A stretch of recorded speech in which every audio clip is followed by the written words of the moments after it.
Guys, my name is Marcus, and in this video I'll show you a simple way how you can easily change the phone ringtone sound in iPhone 14.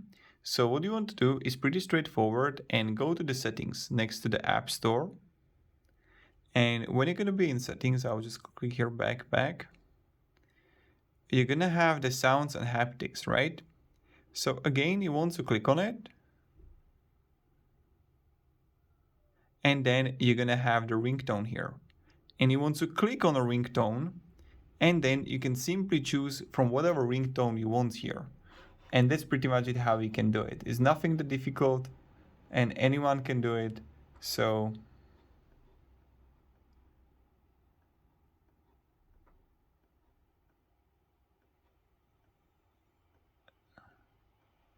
that's pretty much it how you can